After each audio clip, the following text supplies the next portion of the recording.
है कि पहले से ही बस के अंदर मौजूद थे ये हमलावर। बस खचाखच भरी हुई थी।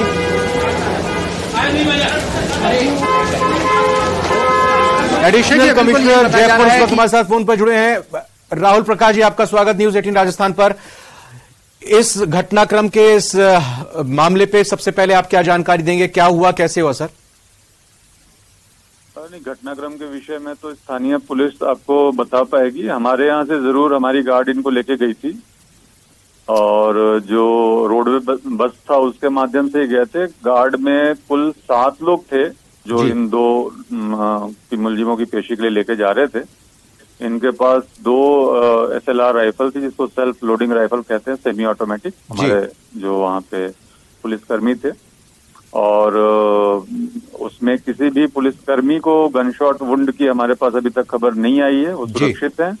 और साथ में जो प्राइमा फेसी मुझे बताया गया था कि जो बदमाशों ने हमला किया था उनसे पुलिस ने कुछ हथियार भी, उनके जो अवैध हथियार थे वो भी छीनने में सफलता पाई थी। बट अभी जब तक पूरी रिपोर्ट नहीं आएगी इसके बारे में स्पष्ट तौर पे और कंफर्म रूप से कुछ कहना मुश्किल होगा। एडिशनल कमिश्नर साहब, इससे पहले जब इनकी पेशी के लिए अगर भरतपुर लाया गया होगा अदालत में जयपुर से, तो क्या पहले भी रोडवेज बस में ही लाया जाता था? 6 से 7 ही पुलिसकर्मी उनके साथ होते थे। अभी एक इंक्वायरी हमने भेज रखी है पुलिस लाइन में और वो रिपोर्ट आ जाएगी हमारे पास कि पहले अगर कभी ये पेशी पे गए हैं तो किस तरीके से गए थे, क्या गार्ड गई थी, क्या साधन था। क्या ये सर प्रोटोकॉल होता है कि हत्या के आरोपियों को रोडवेज की बस में ले जाया जा सकता है? अभी मैंने जो गार्ड फॉर्म था उसका अवलोकन किया है और उसमें जो हार्डकोर चिन्हित करके भेजा जाता है उसके लिए तो अपन अलग से हमेशा ही हार्डकोर की जो वैन है उसके माध्यम से पेशी कराते हैं। जो अभी मेरे पास जो डॉक्यूमेंट्स आए हैं उसको देखने पे उसमें हार्डकोर इंगित किया हुआ नहीं दिख रहा है, बट अभी इसकी और गहराई से जांच की जाएगी तब जाकर के स्थिति स्पष्ट होगी। एक सवाल और सर, ये भरतपुर जेल में पहले थे, उसके बाद ये जयपुर में शिफ्ट किए गए थे। कुछ कारण रहा होगा भरतपुर से जयपुर में शिफ्ट किए गए। ये कहा गया कि ये मोबाइल का इस्तेमाल भरतपुर जेल में करते थे, इसलिए थोड़ा सा सुरक्षा के लिहाज से इनको जयपुर शिफ्ट किया गया था। तो कहीं ना कहीं इनकी गतिविधि संदिग्ध रही है। अभी तुरंत इस विषय में कुछ कहना मुश्किल है, एक बार सारी चीजों को देखने के बाद ही आपको बता पाएंगे। सारे जो पुलिसकर्मी लेकर जा रहे थे जयपुर पुलिस के, वो सभी ठीक है पूरी तरह से? उनको किसी तरह से कोई नुकसान नहीं हुआ है, कोई घायल नहीं हुआ है? मैंने उनके बारे में पता किया था तो सुरक्षित है। उनमें से किसी को कोई ऐसा गनशॉट वुंड जैसी बात नहीं आई है।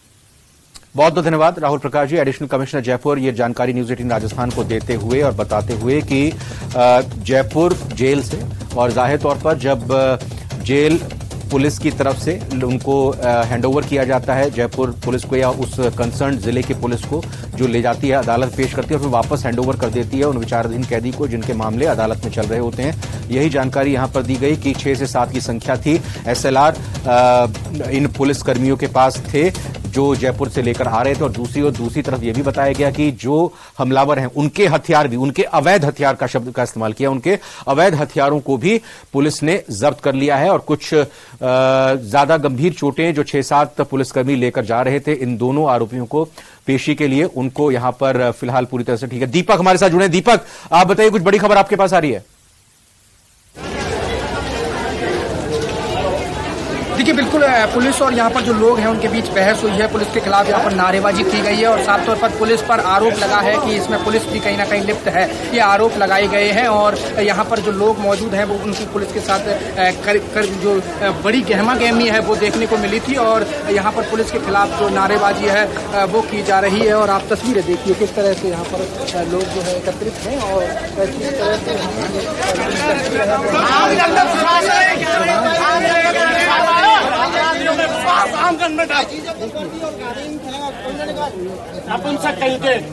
और इनका कहना है कि पुलिस की इस पूरे मामले में लापरवाही रही है, ये कहना है इनका। और लगातार अब इनका आरोप लगाया जा रहा है कि पुलिस अगर इस पूरे मामले में गंभीर होती है तो इस तरह का जो घटनाक्रम है वो नहीं घटता। और सबसे बड़ा अपडेट ये है कि देखिए, जो पुलिस अधीक्षक मृदुल कसामा, उनका कहना है कि आरोपी जो है उनकी पहचान हो गई है, जल्द उन्हें गिरफ्त कर लिया जाएगा और आरोपियों को आइडेंटिफाई किया गया है और लगातार इस पूरे मामले में हम नजर बनाए हुए हैं। बताया जा रहा है कि जो सीसीटीवी फुटेज है वो भी जल्द पुलिस के द्वारा दिया जाएगा और उसके बाद स्थिति स्पष्ट हो पाएगी कि किस तरह से घटनाक्रम को अंजाम दिया। लेकिन बताया जा रहा है कि करीब आधा दर्जन के लगभग बदमाश थे जो पहले से ही बस में चढ़े और उसके बाद इस घटनाक्रम को अंजाम दिया गया। जी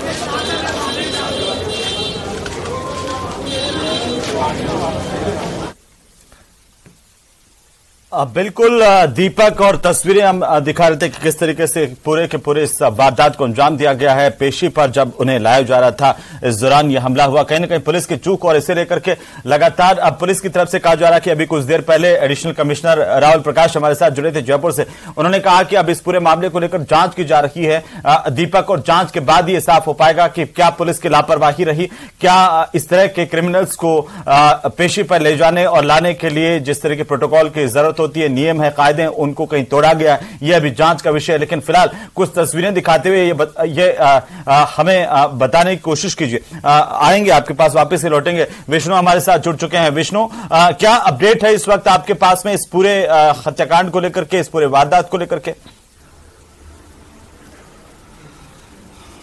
देखिए, पूरे मामले में अब तक की जो अपडेट है वो सामने आई है वो ये कि ये 7 चालानी गार्ड जयपुर पुलिस के वो इन दोनों बदमाशों को लेकर के जयपुर के सिंधी कैंप बस स्टैंड से रवाना हुए थे और उसके बाद जब अमोली फाटक, जो अमोली टोल है भरतपुर में, वहां पर ये फायरिंग हुई। अब तक की जानकारी में ये भी सामने आ रहा प्रारंभिक तौर पर कि 7 बदमाश एक क्रेटा कार में सवार होकर के आए थे और बदमाशों ने बस पे चढ़ करके पहले बस को रुकवाया और उसके बाद रोडवेज की बस में चढ़ने के बाद उन्होंने दोनों बदमाशों पर ताबड़तोड़ फायरिंग की वारदात को अंजाम दिया।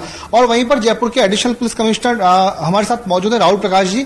हम उनसे जयपुर के बारे में जानकारी मतलब मालूम करेंगे कि किस तरीके से जयपुर के जो चालानी गार्ड थे वो उन दोनों बदमाशों को लेकर के रवाना हुए थे। राहुल प्रकाश जी हमारे साथ, हम उनसे बातचीत करेंगे। सर, आज का जो घटनाक्रम हुआ है भरतपुर में फायरिंग का, तो जयपुर से क्या उसको लेकर के अपडेट है सर?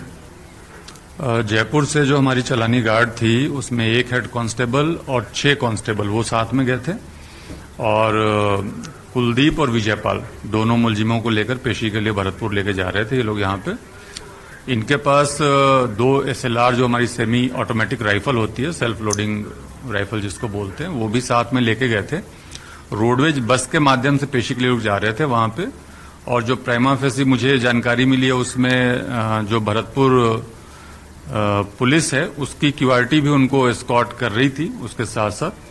तो उन सारी चीजों में जो अभी तक के हमारे पास अपडेट आया उसमें इतना ही प्राप्त हुआ है कि जो हमारी गार्ड थी वो सुरक्षित है, उनको कोई गन शॉट वुंड नहीं है और अपराधियों को गोली लगी है। हमारी गार्ड ने रिएक्ट किया है, ऐसी भी बात मेरे पास आई है जिसमें से कि कुछ दूसरा जो मुलजिम था उसकी जान बच पाई शायद, इस कारण से जो पुलिस ने रिएक्ट किया है। परंतु फिर भी इस पूरे मामले की गहराई से जांच करने के बाद कि एक्चुअल में कोई कमी तो नहीं रह गई किसी स्तर पे सूचना मिलने में या तैयारी करने में या गार्ड भेजने में, उसकी जांच करने के बाद फिर हम स्पष्ट तौर पे बता पाएंगे।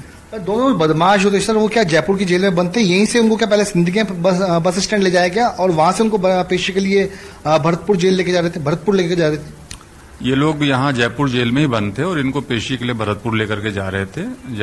भरतपुर में कोर्ट इनकी पेशी थी। इसमें जो मैंने अभी चालानी गार्ड का फॉर्म देखा है जो मेरे पास प्राप्त हुआ है पुलिस लाइन से, उसमें हार्डकोर मेंशन किया हुआ नहीं दिख रहा है। लेकिन मैं वही कह रहा हूं कि एक बार जब पूरी चीजों को एक बार देख लेंगे सारे कागजातों को, तब स्पष्ट तौर पे हम लोग बता पाएंगे कि अगर कोई कमी कहीं रही है तो कहां पे रही है। सर, अब तक की जो आपने पड़ताल की या आपसे आपने जानकारी जुटाई, तो क्या जो पुलिसकर्मी साथ यानी 7 चालानी गार्ड, सिक्योरिटी गार्ड जो पुलिस के जवान साथ थे, क्या उनकी ओर से भी कोई रिएक्ट किया गया? क्या उन पर भी कोई फायरिंग हुई या फिर उन्होंने बदमाशों से जो आए थे हथियारबंद बदमाश, क्या उनसे उन्होंने लोहा लिया, मतलब संघर्ष किया ताकि अपने उन दोनों को बचाया जा सके? पुलिस लाइन से जो मेरे पास सूचना आई है उसमें ये बात जरूर आई है कि इन्होंने रिएक्ट करने की कोशिश की थी। फायरिंग करने की स्थिति इसलिए नहीं थी क्योंकि बस के अंदर किसी भी तरीके से उस वक्त फायरिंग करना सेफ शायद उनको प्रतीत नहीं हुआ होगा।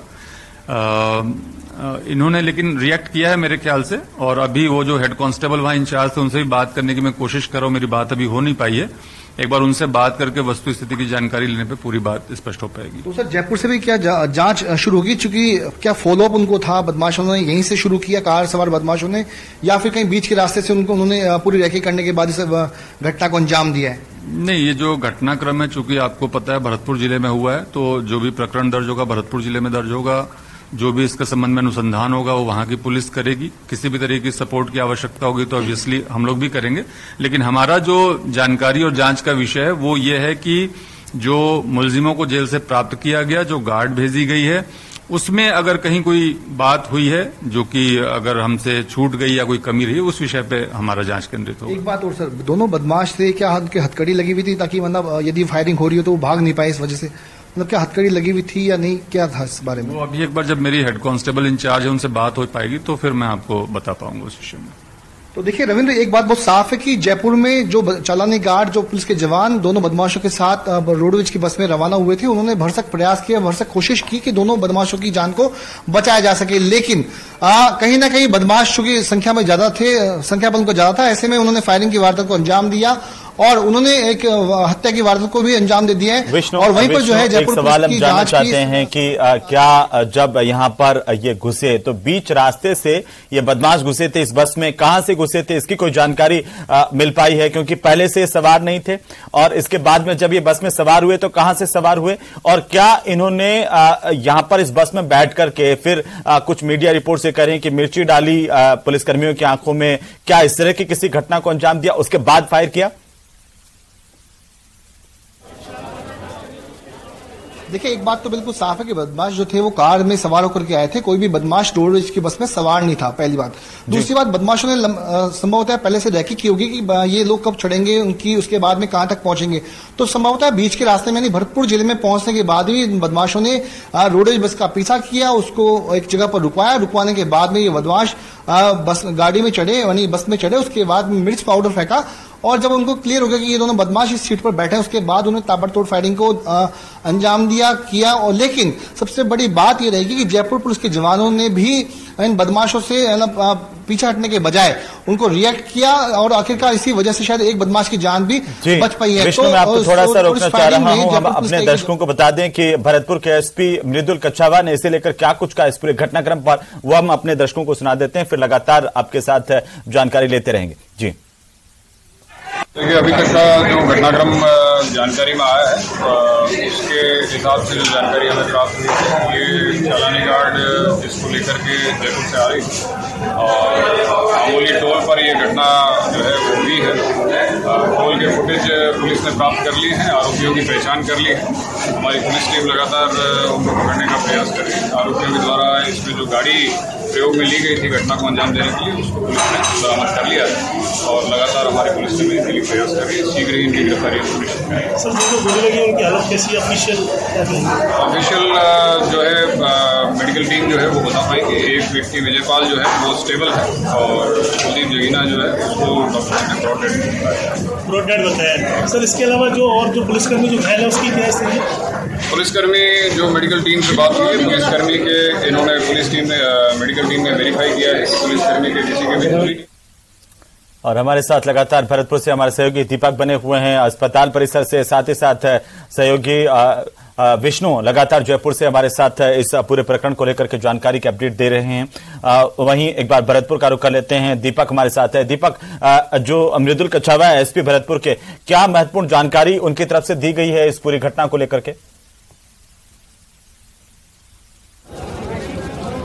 देखिए, उनकी तरफ से दो महत्वपूर्ण जानकारी दी गई है। एक तो ये बताया गया है कि जो आरोपी है उनको चिन्हित कर लिया गया है, जल्द उन्हें गिरफ्तार किया जाएगा। दूसरी जो कुलदीप जगीना है उसकी मौत की पुष्टि उन्होंने की है, लेकिन कुलदीप जगीना जो आरोपी था जिसकी डेथ हो गई है उसके परिजन कुछ हमारे साथ मौजूद है, उनसे बात करेंगे कि क्या घटनाक्रम रहा भाई, ये भाई है उनके, क्या घटनाक्रम रहा पूरा पता है आपको?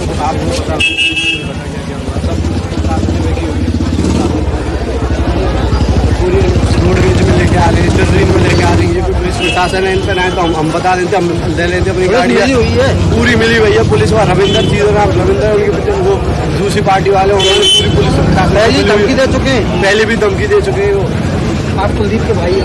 तो ये देखिए, उन्होंने बताया कि पुलिस पर कहीं ना कहीं आरोप लगाया है कि जिस तरह से उनको सुरक्षा में लाना चाहिए था वो नहीं लाया गया। और भी मौजूद है कुलदीप के, किस तरह जो है आपको जानकारी मिली है? जानकारी ये मिली है साहब के मतलब बेहोश बिक चुकी है, गू खा चुकी है साली, और उनसे मिली भगत है। रविंदर सिंह है एक, उसने खुलेआम धमकी दी है, बाजार में कईयों से कही है कि तेरा भाई कुलदीप मर चुका है और पहले ही सूचना दे दी उसने, उसको सब पता है, सब कुछ कौन मानने वाला है, पुलिस बिक चुकी है, पुलिस के सब काम पुलिस का हुआ है, पुलिस ने करवाया है। बिल्कुल ये रविंद्र, ये जो परिजन है, कुलदीप के कुछ परिजन है, उनसे हमने बात करने की कोशिश की।